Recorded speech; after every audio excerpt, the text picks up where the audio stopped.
안녕하세요. 예나농TV의 후대리입니다. 오늘은 고구마를 맛있게 삶는 법을 알아보려고 해요. 고구마의 효능은 현대의 영상을 참고해 주시고요. 저는 그저 고구마를 맛있게 삶는 법을 알려드리려고 합니다. 소요 시간은 25분에서 30분 정도 걸려요. 여러분, 저와 함께 리얼타임으로 가보실까요? 고구마는 먼저 깨끗이 씻어줘야 하죠. 설마 세제를 써서 고구마를 닦는 분은 없겠죠? 요즘 세제들이 다들 친환경으로 나와서 별 문제는 없겠지만 고구마에서 레몬 향이 나면 조금 어색하잖아요? 그러니까 웬만하면 세제는 사용하지 마시고 깨끗한 철수세미가 있다면 그걸 사용해서 살살살 닦아주세요. 이건 고구마에 묻은 흙을 제거하기 위해서랍니다. 영상 속에 저도 먼저 물로 깨끗이 씻고 있지만 이거는 철수세미로 닦는 거를 잠깐 까먹어서 이렇게 닦은 거예요. 자, 그리고 이렇게 앞꼭지, 뒷꼭지 부분에 흙이 묻은 걸 깎아줍니다. 그리고 고구마의 몸체에 약간 까만 부분이 있을 수가 있어요. 그런 부분은 삶고 나면 쓴맛이 좀 나더라고요. 그래서 저는 가차없이 다 잘라버렸습니다. 이건 좀 많이 있네요. 다 깎아버립시다.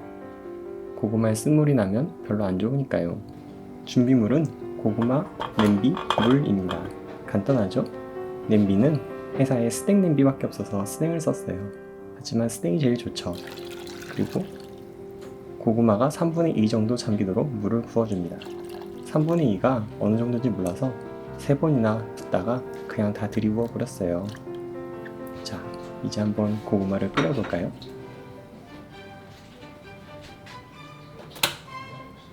사실 고구마가 끓는 과정을 리얼타임으로 보여드리고 싶지만 뚜껑을 닫아야 더 잘 익기 때문에 그냥 뚜껑을 닫아버렸습니다.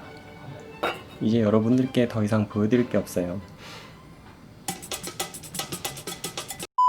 많이 심심하신 건 이해하지만 별 수 있나요? 자, 그동안 아무 얘기나 해볼까요? 여러분 3분의 2 정도 물을 부었는데 이건 적당량이라고 해도 무방해요. 적당량이라고 한 이유는 여러분이 고구마를 얼마나 구매하셨는지 제 눈에 안 보이기 때문이에요. 두어 개를 샀을 수도 있고 한 박스를 샀을 수도 있으니까요. 하지만 물은 액체고 100도에서 끓잖아요. 끓으면서 얘가 막 넘치고 그럴 수 있단 말이죠. 냄비 밖으로 넘치면 가스불이 꺼지고 그러면 가스가 새고 그러면 고구마가 삶아지고 있는 줄 알고 뒹굴거리고 있던 여러분의 방에 가스가 차고 그럼 위험한 상태가 되고 그러면 큰일 나잖아요? 그러니까 끓어도 넘치지 않도록 3분의 2만 부어주라고 하는 거랍니다. 계량컵이니 뭐니 하나도 필요가 없어요. 원재료를 그대로 가공해 먹는다는 건 이런 의미랍니다.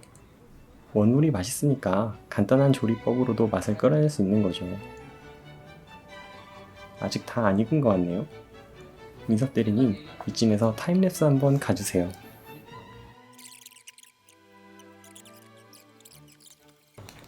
네, 벌써 물이 자글자글 끓고 있어요.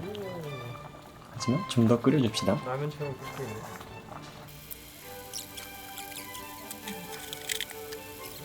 있네. 네, 이쯤 되면 다 익었을까요? 물은 팔팔 끓고 있는데 고구마가 다 익었는지 한번 젓가락으로 찔러서 확인을 해봅시다. 아직 표면이 아주 단단한데요.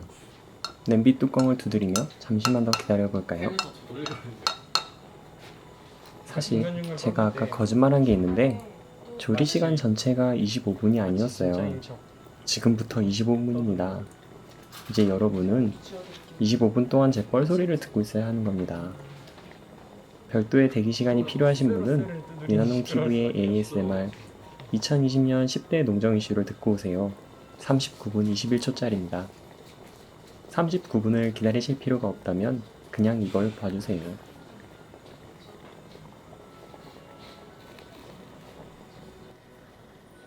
(10분이) 지났다면 잠깐 돌아와서 고구마의 안부를 확인하고 중불로 낮춰줍니다.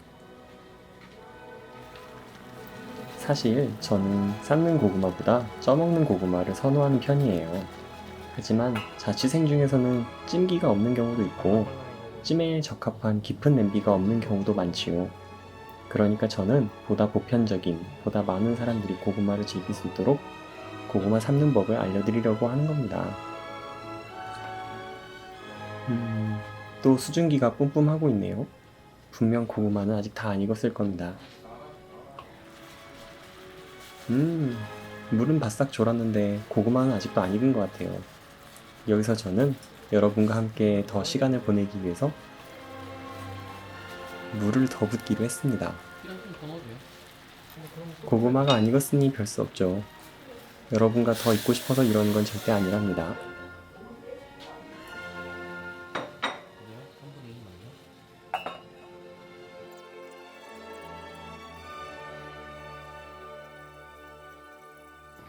이제 대충 고구마가 다 익었을 것 같아요. 사실 고구마는 알덴테로 약간 아삭한 식감이 살아있어야 풍미가 살아나죠. 사실 저도 그렇고 여러분도 그렇고 푹 삶은 고구마를 좋아하니까 이쯤에서 한번 열어봅시다. 물이 팔팔팔 끓고 있네요. 사실 젓가락으로 푹 찌르면 고구마가 안 찔릴 리가 없겠죠. 사실 여러분들이 집에서 하실 때는 고구마를 살짝 찔렀는데도 쑥 들어간다면 고구마가 다 삶아진 걸로 아시면 됩니다. 아직도 고구마가 다 익었는지 안 익었는지 알 수가 없어요. 그럼 지나가던 사람에게 먹여서 독이 있는지 없는지 기미를 보게 해볼까요? 아직 살아있는 걸 보니 독은 없는 것 같습니다. 그럼 마무리를 해볼까요? 그럼 불을 끄고 5분간 뜸을 들여줍시다. 뜸을 들이면서 뜸이라는 것에 대해 잠깐 생각해봤습니다. 밥을 지을 때도 뭔가를 할 때도 뜸을 들이는 과정이 있는데 이건 말 그대로 아무것도 안 하는데도 불구하고 하나의 과정으로 당당하게 적혀있단 말이죠. 이게 정말 아무것도 안 하는 걸까요? 저는 경제적인 관점에서 뜸이라는 것을 조망해봤습니다. 그러니까 경제적인 면으로요. 20분간 끓인 물과 달궈진 냄비를 바로 식혀버리는 게 아까우니까 남은 열로 익히는 과정을 넣은 게 아닐까요? 뜸. 이렇게 떠들고 보니 뜸이라는 과정이 상당히 우리 조상의 지혜, 얼과 혼, 인류의 DNA 그런 것에 숨겨진 비밀스러운 지식처럼 보이네요. 여러분의 지난 시간들도 아무것도 아닌 시간이 아닌 뜸이라는 이름으로 기억되었으면 좋겠습니다. 그럼 고구마를 꺼내볼까요? 네, 잘 익었습니다. 뜨거운 고구마도 맛있지만 찬 고구마도 맛있죠. 둘 다 김치랑 잘 어울립니다. 고구마는 좋은 구황작물이자 간식이자 식사이지요. 요즘엔 구황작물이라는 말을 쓸 일이 없지만 고구마가 맛있다는 사실은 변함이 없지요. 그런데 고구마는 언제부터 키우게 된 걸까요? 자세한 이야기는 쭈델님의 영상에서 확인해 보시죠. 그럼 고구마 맛있게 삶는 법 끝!